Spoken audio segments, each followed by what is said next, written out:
They're going to talk to you about being narrow-minded. Put your hands together, Don and Ryan Clark. Forgive us if we kind of talk over each other. We kind of freeform this, so if it starts sounding like Jerry Springer or something, that's just kind of how it is. So, number one, you can find opportunities to produce amazing work for damn near anyone. It's easy to do great work for great clients. Let's see you knock it out of the park for a local PT Cruiser Club. So, this is something that we learned really early on. We had our very first big opportunity to do design as like a real thing was working with record labels, friends that own record labels, friends' bands, things like that. And so before we knew it, we were kind of immersed in doing, dozens of albums a month. And some that we liked, some that we didn't like. For us, it didn't really matter. It was finding the elements of quality to bring out or to kind of elevate despite what you were working on. So to us, it wasn't necessarily about like waiting for that quality client or that quality project or whatever it is in your head. It wasn't really about waiting for that. It was about taking the initiative to try and do that for everything. And I know that's kind of like in the eye of the beholder. But that's at least one way that we were able to really build a portfolio early on, was by kind of treating every project as if it wasn't, something we weren't invested in or weren't, interested in.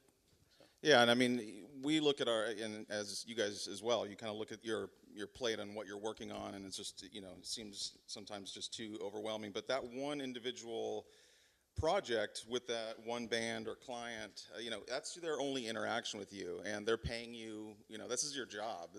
They're paying you money, sometimes a lot of money to work on something, and whether it's a huge project or a small one, it should have the same focus and attention to detail. And I always like to think of my career as like a wall, and the foundation of if it's a brick wall, it's like all these little things that maybe I'm not loving right now, they're going to help get to, the top of the wall or whatever. Walls are bad analogies these days, sorry. But you know what I mean. But anyways, so we really try to focus on quality on every project, and we don't say yes to everything, but the things that we do say yes to, that we give it all the attention. And at the very worst, if you're working on a lot of work constantly, and it might not be stuff that you're necessarily stoked on or really interested in or emotionally invested in, you're still gaining experience. There's different things that you're going to be learning through client relations and through print vendors and whatever. If you do that for years and years, you're going to know how to work faster and more efficiently and with more people. And there's always upsides to every project if you're able to kind of pull those things out. So this is just kind of a smattering of some of the albums that we did over the years. And, there's probably like 3 albums in there that we really like in terms of like the music. Don't tell the clients. So we did a lot of work that we were really proud of for albums that maybe we weren't super stoked on listening to. But for us, it was about really kind of building a portfolio and elevating the band, doing whatever we could to help. So, and the idea of gaining experience on clients on any project is kind of leads into this one. Your work may only be as good as your ability to sell it. If you're going to Paul Rand your clients, you better back that shit up. So, there's a lot of things to say about this, but essentially, the experiences that you gain in doing all these projects should kind of add up to a wealth of knowledge in them. If you walk into the room when you're pitching something and you are the authority on it, your client is going to be the authority on whatever they're doing. Chances are you are going to be the authority on design or illustration or whatever you're there for. You probably need to prove that. They might not, your track record might not be something that they've looked up before you get there. They might not know who you are at all. So if you're able to prove that you're the authority and truly prove that, then they're going to trust you. It's going to go a lot smoother. It's going to be easier. There's going to be less churn, less revisions. And for us, even with doing album packaging, the less, options that we could show someone, the better. Yeah, there's this thing called option paralysis we always talk about, and we don't want to give our clients too many options, because inevitably what's going to happen is they're going to go, oh, well, I really like part of A and a little bit of C and maybe a little bit of E. Can you actually combine them?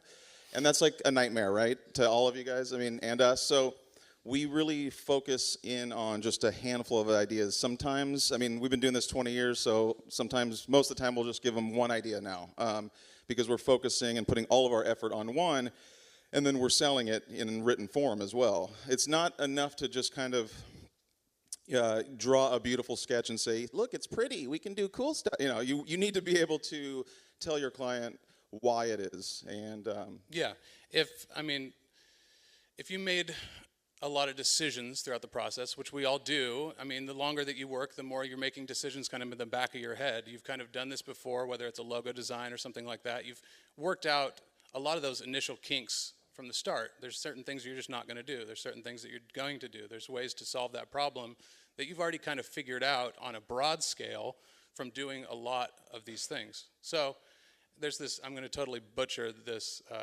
story, but there's a old story about, I believe it was Picasso, who was drawing something on a napkin in a cafe. There was a woman that was watching him draw this, and when he was done, he folded it up and put it in his pocket. This is after he was already famous, and she said, excuse me, do you mind if I have that drawing? And he said, yeah, $20,000.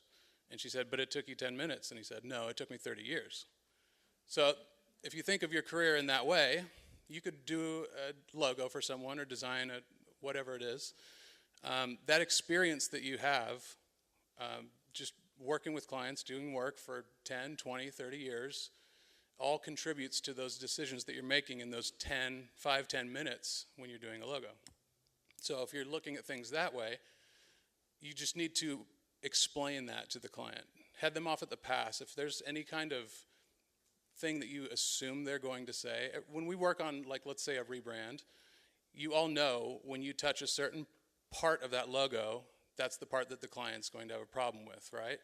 We all know kind of what they're going to be precious about and what they're not. So if you know that, before they have a chance to say something about it or complain about it, head them off and tell them why you made those decisions. And every time you do that, the less questions you leave them with, the more they're going to trust you in the end. So and this is kind of a best case scenario of a couple of projects that we've done where this was the only thing we showed them, and it was final, approved. And it was later in our careers when we kind of were able to do that communication a little bit better. Whereas these ones were a little bit early in our careers, and you can talk about Foo Fighters. yeah, I mean, Foo Fighters, I think Alice in Chains too. I mean, these are bands that we obviously love as well. So when these jobs came in, it was kind of like, well, we're willing to do anything. And we basically did. I mean, I think Foo Fighters, I did like 10 different options, covers. Ryan, how many did you do for Alice in Chains? Like 12, but that was the first one I showed him. So, I mean, you know, we're musicians as well, so we can say this, but working with musicians is different than working with art directors. There's a little bit of, Yeah. But still. Manipulation, I guess.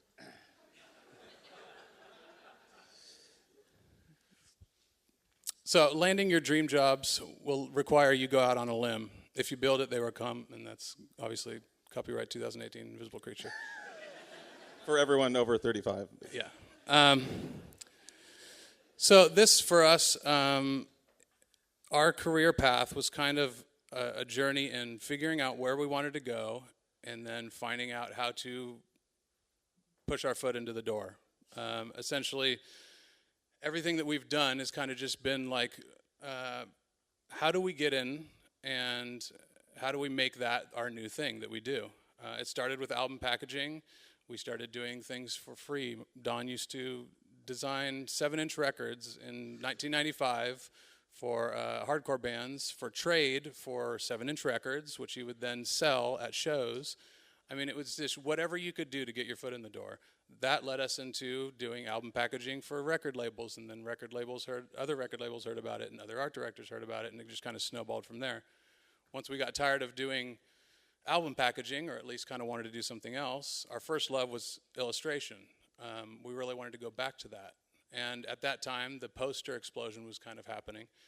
A lot of that was kind of more illustrative. It was also very nice because it wasn't as heavily art directed as, an album cover or things like that. You could usually kind of fly by the seat of your pants. Most of the time, the client was actually the promoter and not the band or the manager or something like that. So they just needed a poster.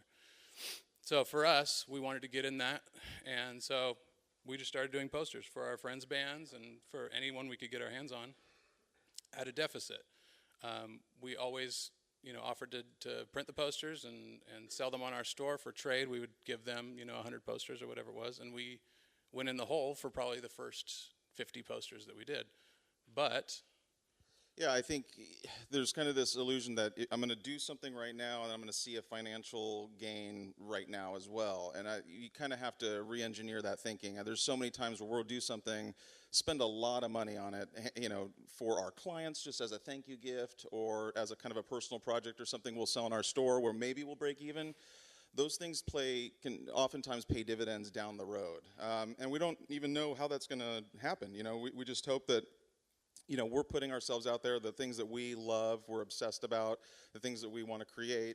We're going to put it out on maybe a small scale, and then who knows who's going to call and, want to do that on a large scale. And it's happened a ton for us, and that's a big thing for us. I would venture to say that our biggest stepping stones throughout the last, almost 20 years have been us basically taking the initiative to do something that wasn't necessarily asked of us, but it was something that we just wanted to end up doing as a big part of what we do.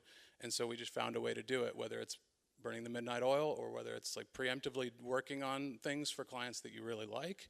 I've heard of a lot of even agencies that, if they have the bandwidth to basically create like a microsite or something for someone that they really like and then pitch that. And then a lot of them end up actually working with those companies. So things like that I think are massive in terms of where you want to go and where you see yourself. Don't wait for people to call. It's just there are ways to find your way into those things. And just a side note too, I think cultivating the world that you want to live in artistically is just so important. You don't want to. A lot of young students will ask, like, well, should I put this stuff on my site that's like paid really well, but I didn't really like to, I didn't enjoy it at all, but it's for this like large company. It's like, is that the world you want to keep working in? Even though it paid well, that's awesome. But do you want to keep doing more of it? So I'm a big proponent of just, hopefully you can tell with our work that, we unabashedly wear our inspiration and love and obsessions on our sleeve and then hopefully kind of create our own out of that. So I think that's huge. And as far as posters go, that was something that like I said, we took a big hit on. It was fun. There was very little art direction from the outside. It kind of allowed us to rebuild our illustration shops and things like that. Those segued into Bumbershoot and into Sasquatch and into Austin City Limits and all kinds of things. And that essentially segued into just illustrating more often than not, which Don pretty much does full time at this point. And so you could even look at some of those early posters of bands that no one's heard of as segueing into some of the books that Don's doing now. So I really think that that's honestly one of the most important things we ever did is just take that initiative. This is another good example of that. This was a client gift that we did for a very few select clients of ours quite a few years back. We did not have any permission to do anything Lego. However, we weren't selling anything, so it's kind of a gray area situation. These were giveaways. So we did this, didn't think much of it, and I'll kind of let Don tell this story. No, yeah, this was a project, and Zach in the audience knows all too well about this. But yeah, we had this crazy idea to make this. We wanted to do something Lego. We didn't know exactly what we wanted to do, but then we figured out let's make our logo into like an actual sphere. Which, by the way, designing a sphere out of Legos again, not easy. Yes. And then creating an instruction manual is difficult as well. So, anyways, we only made like 7 of these, and we gave them away to our clients. Just a thank you thing. Again, at the end of the year, we like to send out thank yous for the work that we had throughout that year. So it's anywhere from 7 to 20, depends on how many jobs we did, but. These are my kids back. This is like 2009 or something, so they're like almost out of the house at this point. But so yeah, you could flip forward too. So then, like a week later, we get a call from Lego, and I'm like, oh, we're over. Like, great, because it actually kind of went viral. It was like in magazines and stuff. Anyways, they were like, hey, we love your stuff. We've actually been following you guys for a while. Do you want to come speak at our annual retreat? And so we were like, yes, please. So we've done some work with. that's a perfect example of just like, wow, we went on a limb to do this thing, and it totally worked. And so, yeah, we've done work with Lego, and we're friends with a lot of people there now, and it's just amazing to see how that started from like a little passion project. So Yeah, and they when we spoke, this was like a giveaway poster that we gave to a silkscreen poster we gave to the employees, and then this was kind of like a promotional poster that they hung up. Again, free stuff, but the Danish owners, stakeholders, Lego, were there, and they definitely started giving us a little heat for using the Lego logo. Well, they were like confused. We put the legal on here just because that's the actual legal from the box, and they were like, "So what's that right there?" And we're like, "No, it's a giveaway." Yeah, but still, they panned were out. cool. And then finally, kind of the bigger picture stuff. Don't let the pursuit of quality work overshadow your quality of life. You're an artist, for crying out loud. So this is something, obviously, I feel like everyone learns at some point, is the things that you think are the things are not the things. As Colin Farrell said. I can't take credit for that. So, for us, the older we get, we both have children, the priorities shift, right? That doesn't mean that your work has to suffer. It doesn't mean that you're not going to have necessarily time to do things that you love to do in regards to design or illustration, but it definitely means that you're probably going to shift perspectives. And there's a lot of upsides to that as well. Yeah, I had my daughter in 2004, and that drastically changed my life. As if anyone who has kids knows exactly what I'm talking about. You just change your whole kind of like priority and worldview and everything, right? It's all kind of about them. So that played a huge role in the company as well. I started kind of seeing through her eyes and like, oh, I remember these old children's books, and like getting reinvigorated and really taking a different step with my style and everything. But you can flip to the next. It's too cute not to. So anyways, these are our kids. But like, I feel like as artists, we all kind of tend to make our career our identity, right? Like we're artists, we're doing some amazing things. And, honestly, my kids don't care what I do for a living. They just don't. And I think, your kids, if you have some, would agree. They just care about dad. So I think that's huge in kind of putting a priority and kind of like understanding what it's really all about. I think if you're working around the clock, you're just kind of doing it wrong. I mean, that was kind of cool back in 2002, right, when we were all trying to hustle. But I just think that there should be time for the most important stuff. And honestly, that re-inspires you to do better stuff. I can't tell you, when I'm hanging out with them, I'll be obsessing about something, forget about that, and come to work refreshed. So that's our parting. Yeah, absolutely. Yeah, I could just second what Don says, and I've kind of seen, especially a change in a lot of the work that Don does, just from being inspired by, like he said, some of the kids' books and things like that, more of the animation style stuff, and I think that stuff has really kind of almost brought, especially Don and his illustration style, kind of brought him into his own, and so it wasn't until kind of seeing through their eyes that he was able to kind of really champion that side of his work. But yeah, just get out of the office at a decent hour if you can. If you're young, if you're single, great. Grind, yeah. Grind. Don't stop. You don't have an excuse past 30. Yeah, do the 15-hour-a-day thing. It's great. It's a great, rite of passage, so to speak. But once you get to that point where you can kind of chill out a little bit, definitely do it. It's good for everyone. That's it. So thank you guys. Thank you, Dribbble.